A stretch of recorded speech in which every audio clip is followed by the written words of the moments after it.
चलिए स्टार्ट करते हैं और देखते हैं dealing with alcohol and substances abuse. तो अगर मैं सबसे पहले बताऊं कि क्या होता है सब्सटेंस अब्यूज करना या कैसे अल्कोहल के साथ डील किया जाता है, तो मतलब हमें समझना पड़ेगा कि पहले प्रॉब्लम है क्या।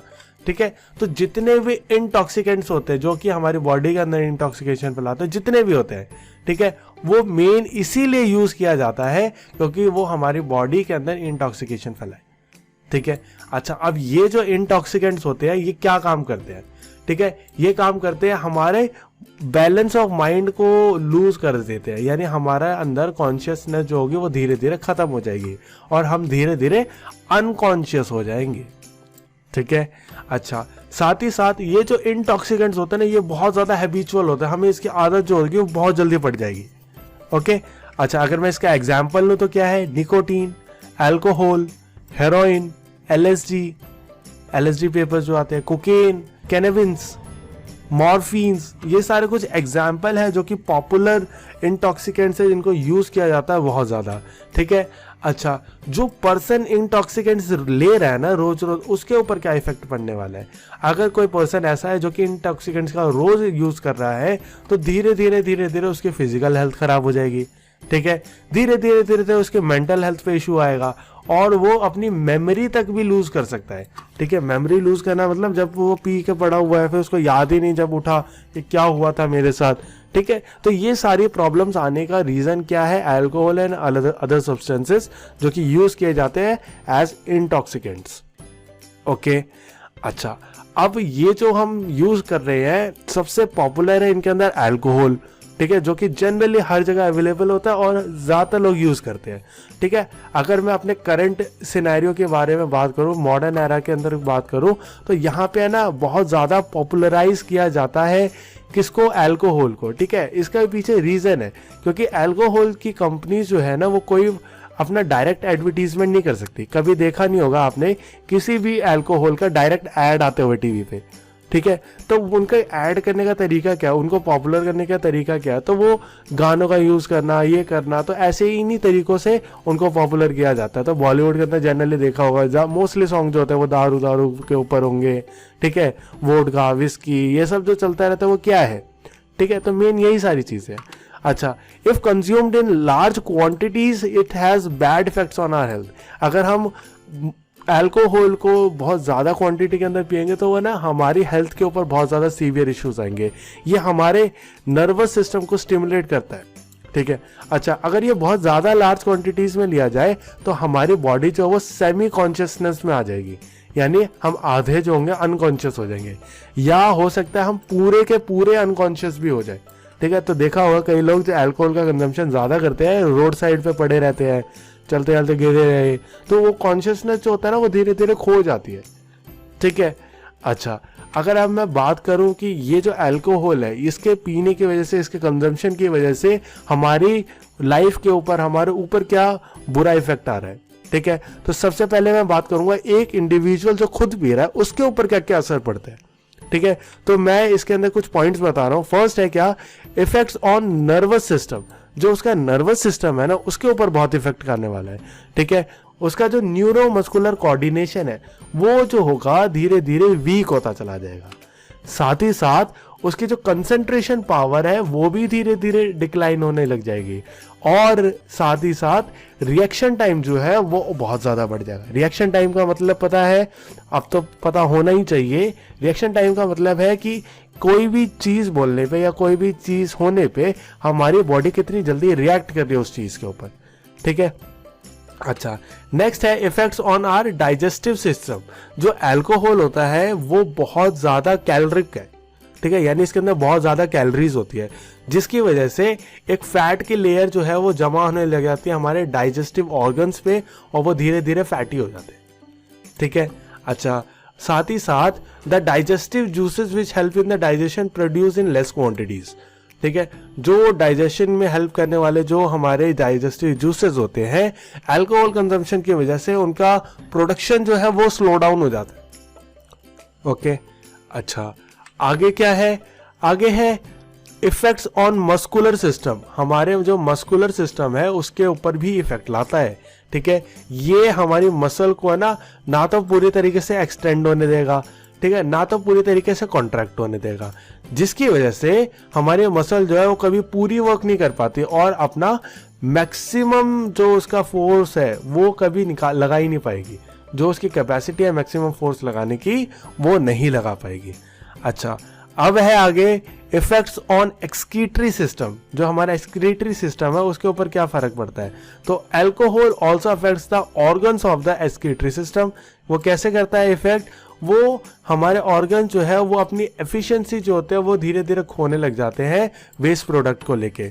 वेस्ट प्रोडक्ट कौन से? एसिड फोस्फेट, लैक्टेट या लैक्टिक एसिड, ये सारे जो ऐसे एसिड्स हैं जो कि धीरे धीरे धीरे धीरे हमारी बॉडी के अंदर जमा होने लग जाएंगे, क्योंकि हमारी डाइजेस्टिव यानी क्योंकि हमारी एक्सक्रीटरी सिस्टम की एफिशिएंसी जो है वो कम हो गई है, ठीक है।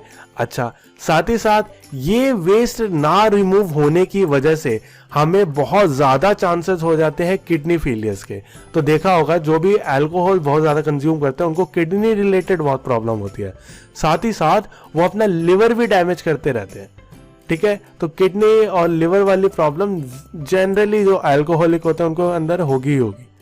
ओके, अच्छा, आगे है इसके अंदर अगर मैं बात करूं अल्कोहल के क्या इफेक्ट है हमारी फैमिली और सोसाइटी पे। अगर एक पर्सन किसी की फैमिली का कंज्यूम कर रहा है अल्कोहल, तो वो कैसे इफेक्ट कर रहा है उसकी अपनी पूरी फैमिली को, साथ ही साथ अपनी सोसाइटी को, ठीक है। तो सबसे पहले इसके अंदर कुछ पॉइंट्स है, वो है work performance of the alcoholic declines. जो एक ऐसा पर्सन है जो कि लगातार अल्कोहल का कंजप्शन करता है, तो उसकी वर्क परफॉर्मेंस जितना अच्छा वो काम कर सकता है वो नहीं कर पाएगा। वो बीमार ज़्यादा रहने पर लग जाएगा तो एब्सेंट ज़्यादा होएगा, ठीक है। जितना अच्छी तरीके से काम कर सकता था वो नहीं करेगा, जिसकी वजह से एक्सीडेंट्स होने लगेंगे, ठीक है। पूरा तरह से कॉन्शियस ना होने की वजह से उसकी प्रोडक्टिविटी कम हो जाएगी और इन सारे रीजंस की वजह से हो सकता है वो अनएम्प्लॉयड भी हो जाए, ठीक है। ये हो गया उसकी वर्क रिलेटेड प्रॉब्लम। अगर मैं बोलूँ उसको फैमिली को क्या प्रॉब्लम फेस करना पड़ेगा, तो फैमिली में जनरल देखा होगा अल्कोहलिक्स जो होते हैं उनके घर में होम वायलेंस होता ही होता है, ओके। साथ ही साथ एक्सीडेंट्स होने का बहुत चांस हो जाता है। चाइल्ड अब्यूज, जो बहुत यंग एज के बच्चे हैं या बहुत छोटे बच्चे हैं, अगर उनके घर वाले कोई पी रहा है तो ये भी बहुत दिक्कत वाली बात है। Bad psychological and economical environment, ठीक है। जो साइकोलॉजिकल इन्वायरमेंट है, जो उसका इकोनॉमिक इन्वायरमेंट है, वो भी बहुत खराब होने लग जाएगा, क्योंकि इकोनॉमी तो होगी यार खराब, क्योंकि सारे पैसे तो वो पहले तो दारू में उड़ा देते हैं और जो पैसे बचते हैं फिर वो अपने मेडिकल एक्सपेंसेस को ही कवर करते करते रह जाते हैं, ठीक है। तो फैमिली जो होती है वो बहुत ज्यादा सफर करती है अगर कोई पर्सन, उनका फैमिली मेंबर ही अगर वो अल्कोहलिक है। तो आगे आता है इसके अंदर हम बात करते हैं ड्रग एडिक्शन की, ठीक है। हमने अल्कोहल के बारे में बात किया, अब हम बात करेंगे ड्रग एडिक्शन की। यही वो ड्रग एडिक्शन है जिसको सब्सटेंस अब्यूज बोला जाता है, ठीक है। तो सबसे पहले इसके अंदर बात करते हैं, it realise by all that drug abuse in our country is on trend and increasing rapidly. जो उड़ता पंजाब मूवी आई थी जो लेके इसका कॉन्सेप्ट था कि भाई ड्रग्स को कितना पॉपुलराइज किया जा रहा है, ठीक है। It resulting in suicidal deaths from overdose. Generally देखा होता है कि जो ड्रगिस्ट होते हैं वो सुसाइड की वजह से मर जाते हैं। सुसाइड मतलब ऐसा नहीं फांसी वासी लगा के, वो ड्रग ओवरडोज की वजह से मर जाते हैं, ठीक है। कोई ज्यादा ड्रग ले लिया जिसकी वजह से वो मतलब उसको बियर नहीं कर पाई उनकी बॉडी और वो हो सकता है मर भी जाए, ठीक है। सेल्फ सफरिंग होती है, ठीक है। डाइवोर्स जैसी प्रॉब्लम आएगी, जो उनकी वर्क एफिशिएंसी है वो तो खत्म होगी होगी, ठीक है। साथ ही साथ there are number of drugs which if taken persistently for a prolonged period an individual can become addicted, ठीक है। अगर कई सारे ऐसे ड्रग्स हैं जिनको अगर तुम थोड़े टाइम भी अगर लेते हो तो तुम उसके एडिक्ट हो सकते हो, ठीक है। अगर तुम उसके एडिक्ट हो जाते हो किसी एक पर्टिकुलर ड्रग को या सब्सटेंस को लेने की वजह से तो उसको बोला जाता है ड्रग एडिक्शन, ठीक है। जो ड्रग एडिक्शन है वो जनरली होती है अल्कोहल की, निकोटीन की, एलएसडी पेपर्स की, हेरोइन की, कोकेन की, ठीक है। ये जनरल है जो कि बहुत ज़्यादा पॉपुलर है और यूज़ होता है सोसाइटी में, ओके।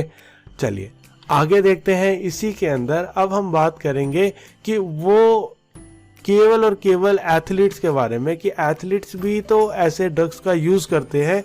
अब जो एथलीट्स यूज करते हैं ना, वो 2 रीजंस की वजह से करते हैं, या तो अपनी स्पोर्ट्स परफॉर्मेंस को बढ़ाने के लिए, ठीक है, या तो अपने पेन वेन को रिलीव करने के लिए, अपने थकान को घटाने के लिए, ठीक है। इन्हीं 2 रीजंस की वजह से स्पोर्ट्स पर्सन जो है वो क्या करेंगे, अपने बॉडी के अंदर कोई ना कोई ड्रग का यूज करेंगे, ठीक है।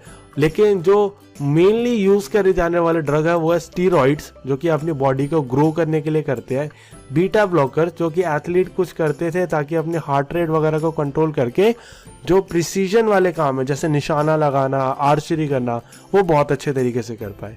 फिर करते हैं ड्यूरोटिक्स, अपना वाटर वेट को हटाने के लिए, एक वेट कैटेगरी के अंदर आने के लिए, और अर्द्योप्यूटिन, ठीक है। ये होता था किस लिए, अपना EPO जिसको प्यार से बोलते थे, ये हमारी ब्लड वेस्कोसिटी बढ़ाने के लिए, ताकि हम ज्यादा एंड्योरेंस वाली एक्टिविटीज कर पाए। ओके, चलिए आगे देखते हैं अब कहानी और बात करते हैं method to deal with substance abuse and alcohol. तो वो मैं क्या तरीके अपनाऊं जिससे मैं सब्सटेंस अब्यूज और अल्कोहल, अगर मेरे को आदत पड़ गई तो मैं कैसे दूर कर सकता हूँ। तो भाई अगर मैं एक बात बताऊं, जो भी ये अल्कोहल है और ये सब्सटेंस अब्यूज है, ये ट्रीटेबल कंडीशन है, ऐसा नहीं है कि इसका इलाज नहीं है। अगर आप स्पेशलिस्ट की हेल्प ले तो इसके जो हार्मफुलनेस है ना, इसकी जो दिक्कतें हैं उनको कम किया जा सकता है, ठीक है। और इन दिक्कतों को कम करने के लिए हम क्या क्या तरीके अपना सकते हैं, हम उन तरीकों के बारे में बात करते हैं। तो सबसे पहला नंबर है इसके अंदर, आस्क फॉर हेल्प, यानी take the help from your parents, family, teachers, counsellor, doctors, ठीक है। जिनके साथ भी तुम कंफर्टेबल हो उनके पास जाओ, उनको अपनी प्रॉब्लम बताओ कि हाँ मैं ऐसे ऐसे सब्सटेंस अब्यूज कर रहा था, अब मुझे उससे प्रॉब्लम हो रही है, अब मैं छोड़ना चाह रहा हूँ, ठीक है। तो वो हेल्प करेंगे तुम्हें उस प्रॉब्लम में से निकलने के लिए।